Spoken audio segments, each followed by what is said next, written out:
Hey everybody, today I'm sharing a new product review with you. It's on the Benefit They're Real Big Sexy Eye Kit. And when I saw this on Ulta's website, I thought, well, first off, part of me thought this is too good to be true, the way they're marketing this as a situation where you can sweep a little applicator across your two shades and bam, you've got your eye look. I thought that's got to be too good to be true, but I was still holding out this tiny bit of hope for maybe that does really actually work. So I've got to test it out. So before I get into my review, let's talk about just how this palette is all laid out. It's kind of like a metal palette and it opens up. You've got a mirror here.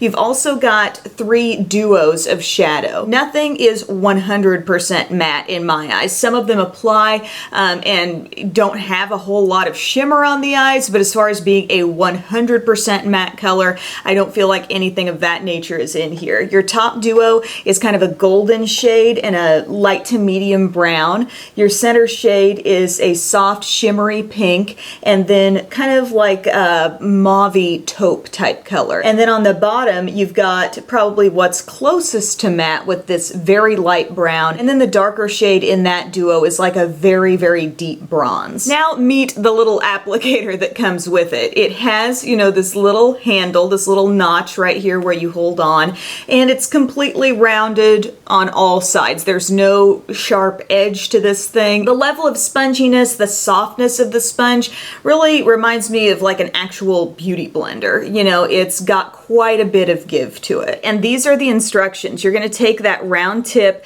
slide it across the duo of shadows, and then slide it right on top of your eyelid / crease area, and then boom, you've got your eye look. So it sounds like it should be really, really easy. And I've got to tell you guys, this wasn't as bad as I thought it was going to be. I know that's not like the most glowing review ever, but I really thought there's no way. You know, with this product, I'm thinking back to the L'Oreal One Sweep product that had a really funky shaped sponge tip, and you were supposed to be able to take 3 shades across the eye, and it just did not work. And with this, I think there are a couple of reasons, first off, that this can be workable. Number one, if Benefit was going to put out a product like this, the shade selection is pretty smart. You'll notice that the contrast between the colors in each of these duos is not very extreme at all. You don't have like world's darkest matte up against a really, really light shimmery shade. All of the deeper tones are kind of like a darkish medium at best. So when you're applying those to the eyes and maybe you don't get the placement of your little spongy thing just right, it's not going to be brutally obvious necessarily. Another wise thing that they did that I think makes this workable is the applicator. While you might think, how in the world is that precise enough to apply 2 shades of eyeshadow to my eye? It is rounded, you know, it's round all the way around. There's no sharp edge coming off of this product. And I think that kind of does help you as well, because you can sort of turn it, you can work it in with the shape of your eye. There is quite a bit of give to this, so the contours of your eye, you know, it can sort of adjust, and it's not like you're flat out stamping like a cut stencil, you know, onto an eye look. As far as the quality of the eyeshadows goes, they're really quite good. I've played with all of these with this technique, and I feel like everything truly does show up on my eyes. I'm not feeling like, oh, that wasn't pigmented enough. I mean, like I said, your darkest shades aren't going to be world's darkest colors. That's just the way they've chosen to lay out this palette. And honestly, for this to work, I think it kind of needs to be that way. I don't think you really want too much contrast between your 2 shades in the duos. And something I have picked up on after using this for a bit, it might be tempting to start your application and want to sweep like this from inside to out, but the first spot where you place this applicator is where the most product's going to go. And at least on my eyes, it just does not look flattering to have the most of my dark shadow right in here. It looks better when it's more toward the outside. So I go with kind of a stamping method out there and then sort of softly bring it in. I'm going to go ahead and cut to the demo and show you the method that I prefer to use with this palette. So I've already primed my lids. I put on a little Milani eyeshadow primer, and I think I'm going to go for the center one today. I'm taking my little applicator here, holding it by the handle, and I'm going to go back and forth a little bit across that shade. just a couple times because I feel like that does pick up the little bit of extra product that you need for it to have a decent impact and really show up on the eyes. Then I turn it around, so I'm going to get the lighter shade on my lid, and the darker shade should hit right around my crease area. You'll notice if you look at the packaging, the lighter strip is always wider in these duos, and for me that just kind of fits my eye shape a little bit better. I feel like I do have a decent amount of lid space, and then the dark shade falls in the right spot. If I were to turn it around and do it the other way, yes, I would have some darkness right up against the lash line, but I feel like the light shade would fall right in my crease. So anyway, I've gotten plenty of product applied there, and then I'm going to start toward the outside of my eye, and I'm going to start with kind of like just a little dab there, and then a gentle pull in.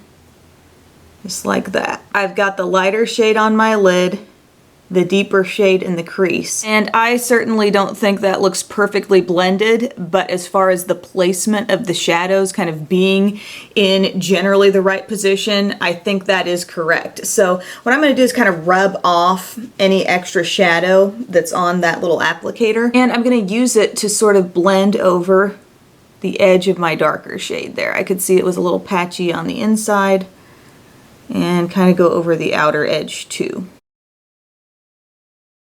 Okay, now I'm going to try this on the other eye, so I'm going to swipe back, forth, back, forth.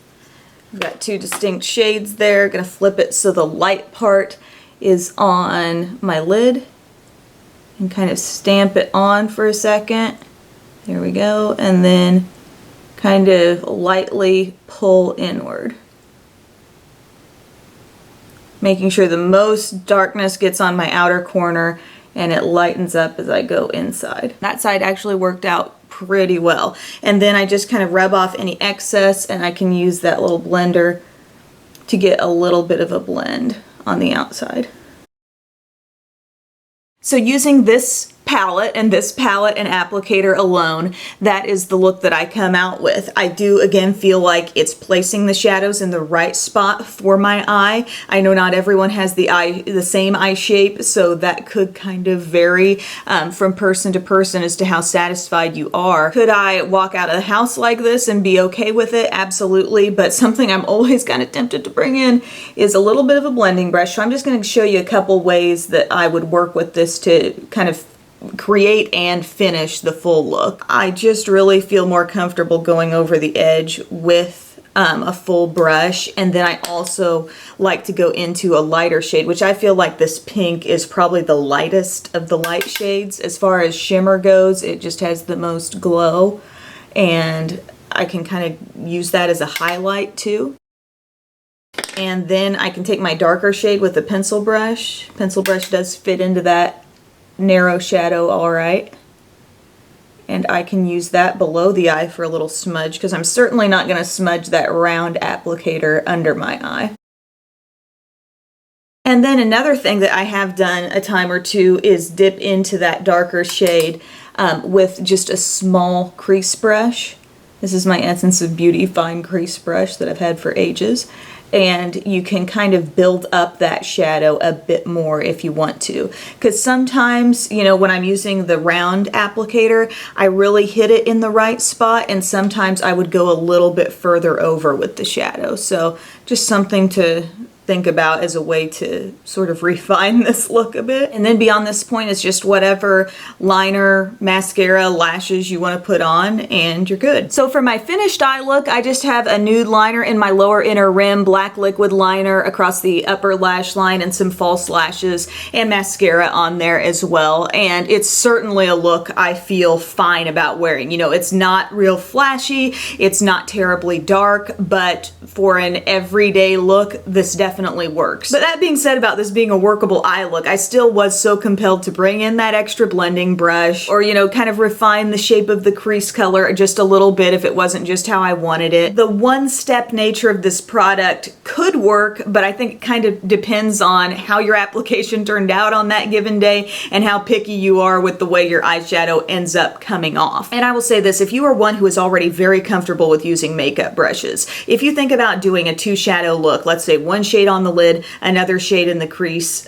It's not going to take you long anyway. So if you already know I've got my brushes, I'm happy with my brushes, I can do a quick look, you know, just as quickly with my brushes, I wouldn't go seeking out this kit because the shades honestly are not that unique. Now on the other hand, maybe you're a person who's really struggled with brushes. You think these everyday, very basic color duos would be something that would suit you day to day. I can't say this kit is a total flop because once I just sort of learned a few little tricks to applying, it really has done a decent job of doing the 2 shadows at once type of thing for me. I would just say at the minimum, an extra tool to have on hand would be a bare blending brush, just so you can go over that darker shade just in case it gets placed a little bit outside of exactly where your crease is. And you can also use this as a highlighting brush. But I do have a word of caution if you're planning to just straight up ditch the applicator and just use these shadows with your regular brushes. The darker shadow here is really slim, and if I was going to stick my E40 in that,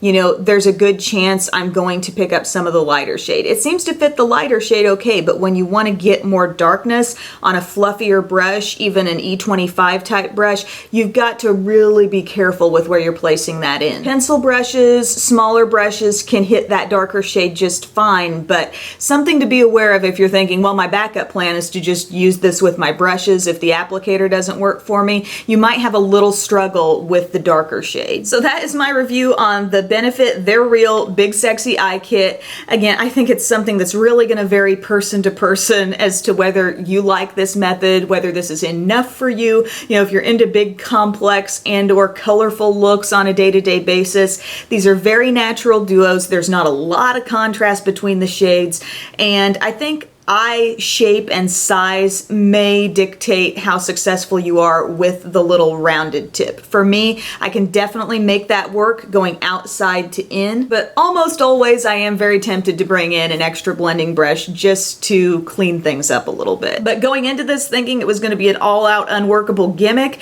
I'm actually coming away thinking, you know, that could work all right. So thank you so much for taking time to watch. I really appreciate it, and I will see you guys next time. Bye.